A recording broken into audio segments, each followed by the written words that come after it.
Welcome to the Uncle's Channel. Thanks for watching today, and let's do a quick review of the brand new TMNT game that just came out today, Wrath of the Mutants. Now, this particular game came out in 2017 on the arcade, and they just decided to port it over to pretty much all consoles as well as PC. And they did add a few new things, like they put in 3 new levels, 6 new bosses, and I believe that's pretty much it as far as like new stuff that they added. And I'm here to tell you, they're asking $30 for this game, and this game is not worth $30. I'd say maybe like $10, maybe even $5, definitely not more than 10. And if you can get on sale for even cheaper than that, I'd say maybe go for it at that point. But there's just simply not a lot to the game. It can be beat in under an hour, and there's no bonuses. There's no reason to go back and replay the game unless you simply want to go through the hard mode. And even that feels pretty much the same as normal mode, because I did go through a good bit of that mode as well. But let's go ahead and break down everything that's inside the game. Now, when you load up here, you do get to choose your turtle that you want to play as. You can choose Leonardo, Michelangelo, Donatello, or Raphael. And obviously, their molds are based off of the 2012 cartoon. I'm assuming the voice acting is the same. It may or may not be. The voice acting for Leonardo and Raphael, top notch, top tier, but the voice acting for Michelangelo and Donatello, it is a headache to listen to them. And they say the same phrases like constantly, like back to back to back. Like, just listen to Donatello a little bit right here. I love I'm telling you, you're probably going to choose your turtle that you want to play as, just simply by which one you're least likely to get annoyed by when it comes to the sayings that they're going to say and the voice of the turtle themselves. Now, each turtle does have a special move. Like Leonardo can do a tornado. It can pull all the enemies in. Michelangelo does like a little pizza barrage. Donatello does like an electric shock. And Raphael has the best one here. It's like a ground pound of fire. I mean, they're taking his anger out here, I guess. A fantastic looking move. And Raphael, I would say, is probably the best character in this entire game, just simply because of the lack of annoying voice actor, the good moves here that he has, and just simply a cool character as an overall. But you can't just simply use these special moves like constantly. You have to build up your turtle power, and the only way to do that is continue to attack enemies or collect little turtle power tokens that allow you to build a meter up faster in order to unlock your highest ability. But when you load up here, like I said, you get to choose your turtle, and then there are 6 levels or 5 levels that you could choose from. A 6th level will be unlocked at the end, which will be Shredder's level. But you can go to the amusement park, the sewer, New York City, TCRI, or Dimension X. And these levels are very hit and miss. Like the amusement park and the sewer and New York City are, I'll go ahead and say it, they're sort of boring levels. The amusement park, you sort of go through, well, an amusement park, fight off basic foot soldiers, and then you go into like a little haunted house here, continue to fight off foot soldiers. The bosses are going to be like somebody called the Creep, which I'm unfamiliar with.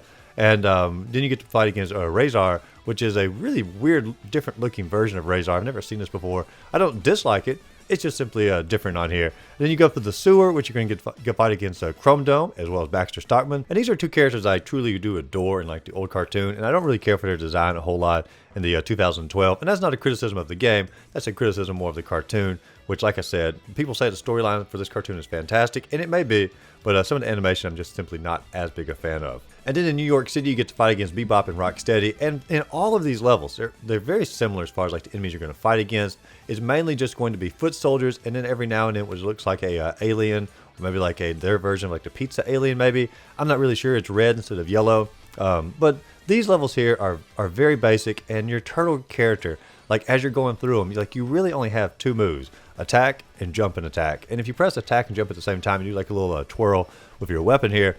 But it's a very basic, bare bones game as far as like combat wise, combos and such as that. I mean, we just got like Shredder's Revenge, which had some like amazing mechanics in it. You can go back and play the Cowabunga collection, and some of those games also had some really cool mechanics in it. And then you play this game, and it definitely feels like a step backwards, even though it's the brand new game that just came out and they had a chance to fix some of the stuff coming over from the arcade. And there are better levels we're going to get to in just a second, but as you're journeying through them, you can pick up like special items like a lunchbox or a smoke bomb or ninja stars or a shell spin, and all of these help you to wipe out the enemies on the screen a little bit faster, as well as charge up your special move.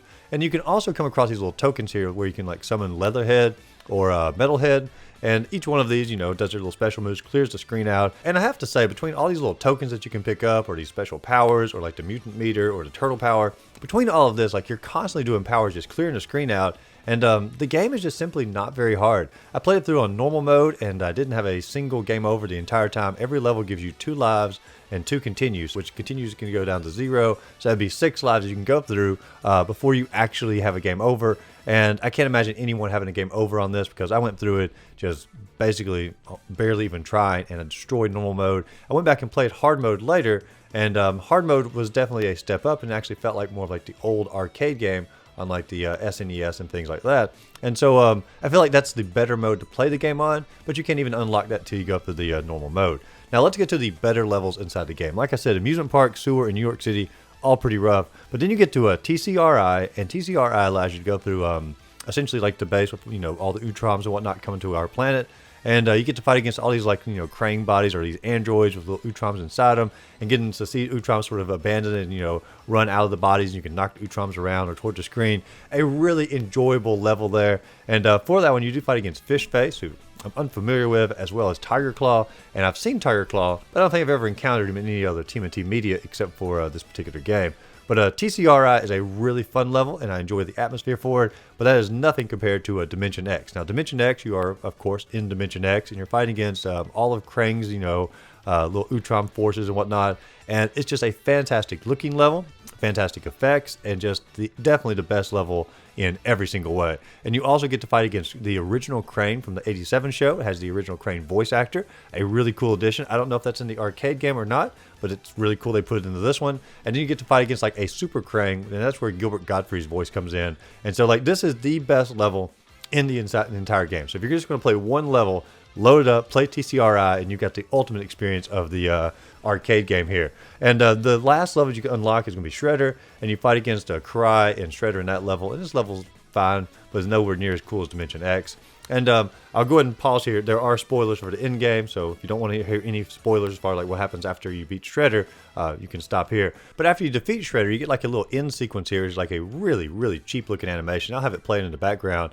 But you rescue April. April comes out, gives Shredder the final kick.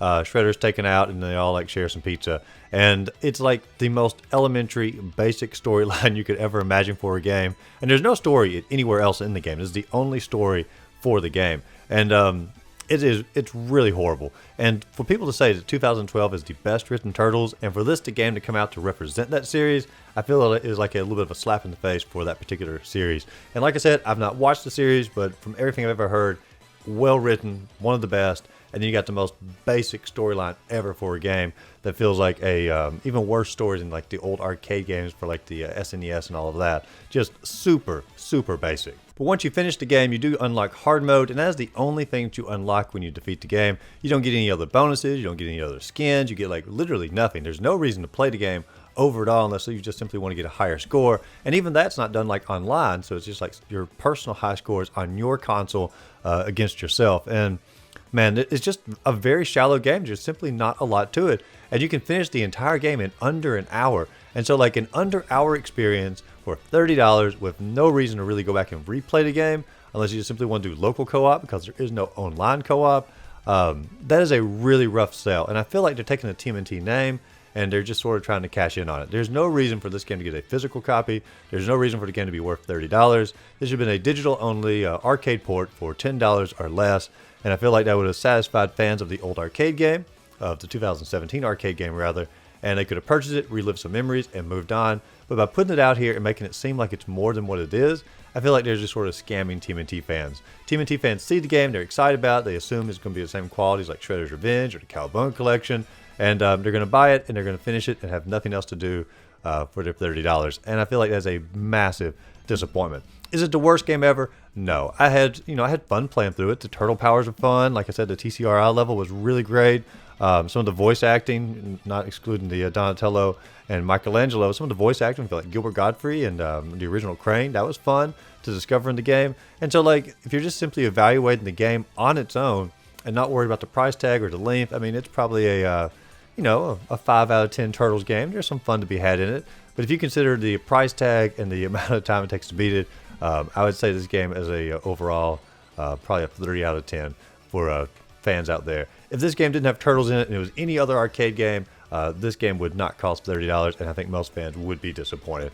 What are your thoughts? Did you enjoy TMNT Wrath of the Mutants? Let me know in the comments down below. And as always, if you enjoyed the video, be sure to like and subscribe to the channel. Check out my other videos listed up above, and go out there, find a great game to play. Simply have a great rest of the day.